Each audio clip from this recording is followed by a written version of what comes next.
Respected Mananiya Dr. Krishna Gopalji, Professor Chandra Kiran Salujaji, Shri Dinesh Kamatji, Professor Brajesh Pandeyji, Shri Nanda Kumarji, Shri Yashvi Singh, and Shri Madhukeshwar Bhattji, and all the मेरी हिंदी इतनी अच्छी नहीं है, मैं दक्षिण भारत से आती हूँ, वो भी तमिलनाडु राज्य से. ఎల్లార్కం వణకం అందరు మహానుభావులకి నా శతకోటి వందనాలు नमस्कार. तेलुगु मेरी मातृभाषा है. कृष्ण गोपाल जी बोलने के बाद मुझे इतना धैर्य नहीं है हिंदी में बोलने के, सो क्षमा कीजिए, मैं अंग्रेजी में बोलूँगी क्योंकि मैं तेलुगु या तमिल में बोलूँगी तो आप कोई समझ नहीं सकते. जब आप तमिल सीख लेंगे तो मैं तमिल में बोलूँगी. Respected all ladies and gentlemen, great scholars who have come to JNU, welcome to JNU. JNU is creating a paradigm shift in knowledge as well as research. We are here, we are celebrating today when we are talking of the role of Sanskrit, the core values of the Indic civilization. The Indic civilization celebrates cultural diversity. Ekam Sat Vipraha Bahudha Vadanti. No other Abrahamic religion accepts this diversity.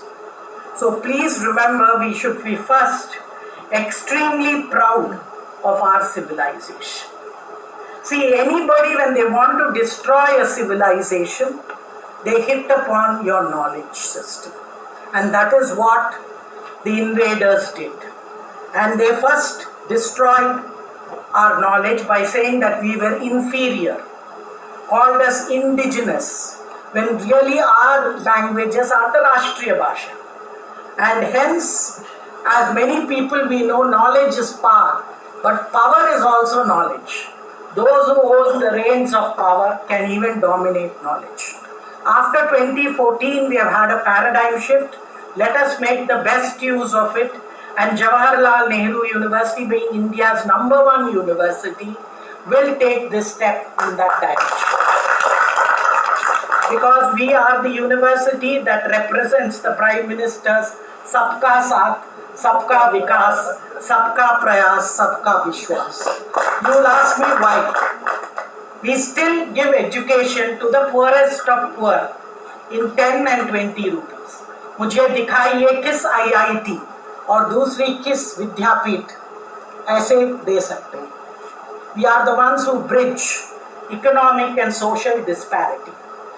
I am recently a student who was a street child in Mumbai, who sold flowers at the Ghatkopar Junction, come to JNU, completed a PhD in Hindi, got a full scholarship and is going to the United States of America. Only JNU can do it. Because JNU represents excellence with equality and equity, inclusion with integrity. And today, sir, we thank the Samskrita Bharati in organizing the Rashtragoshti in JNU, because JNU can bridge tradition with modernity, change, continuity with change, and realm with region. Because Sanskrit connects all languages of India, including Tamil. And hence, I would rather say, in the words of Dr. Baba Saheb Ambedkar, that Sanskrit should have been declared as India's official language. It would unite everybody, and it is the source of our civilization state. If we want to emerge as a Vishwa Guru, the core is the language. And Sanskrit is a classical language. When the West was picking up stones or were uncivilized savages, we were already a very major civilization. And here I would rather say that we should go beyond self-loathing and self-hatred. Unfortunately, the last 75 years, we have been taught to hate our own languages, our own history, and our own culture. Most of you must have recently heard a very prominent South Indian actor say that the Cholas were not Hindus. How stupid. half knowledge is dangerous. Maybe the word Hindu was not used. Was Shiva what to say, Hindu god? Shaivism is one of the greatest, and the Chola symbol of power into Southeast Asia and as a maritime power was a symbol of Nataraja, Tilla, the Shiva the creator, Shiva the conqueror, Shiva the destroyer. How can it not be a Hindu symbol? What else it is? This shows that this is because of Robert Cardwell, who wrote the Dravidian grammar, and that is where he brought the artificial difference between Dravidian and Aryan, Tamil and Sanskrit, which is very, very dangerous. Please remember, they divide and rule. Unfortunately, now we divide and they rule.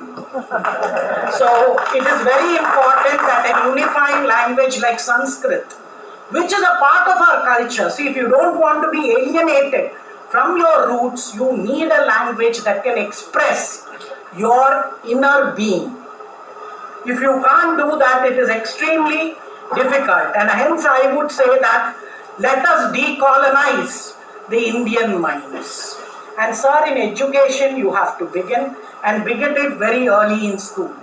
I would only like to quote Sarvepalli Radhakrishnan, who wrote that Hinduism is a scientific religion based on facts, apprehended via intuition or religious experience.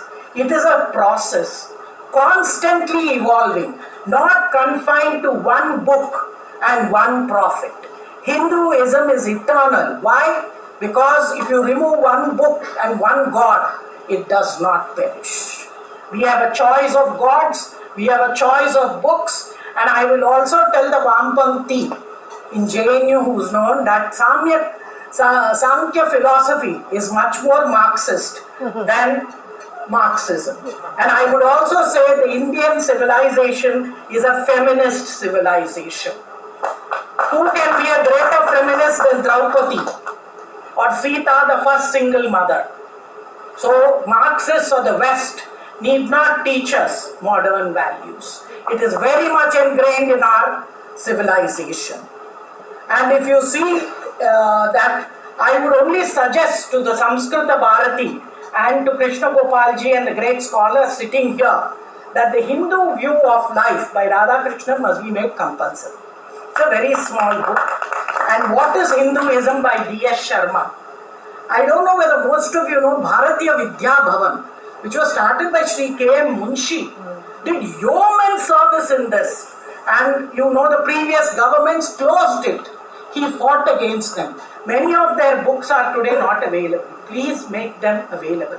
What is Hinduism plus Krishna Avatara, as well as the entire series of history of India written by nationalists like R.C. Majumdar, Jadunath Sarkar, Nilakanta Shastri and others. So I would only say that it is very important we take this opportunity today that all Indians, especially the young people, should be made aware and be proud that we are a unique civilization and universal. Nobody calls for a Vasudhaiva Kutumbakam or asks for everybody to be happy and good. So please remember that Shiva, Vishnu and Maheshwara, like Adi Shankaracharya, who came from Kaladi to Kedarnath, we are one and the same. So once again I thank Samskrita Bharati for giving me this opportunity, and I end with Priya. I always end with Asato Ma Satgamaya, Tamaso Ma Jyotirgamaya, Mrityorma Amritam Gamaya. Jai Hind.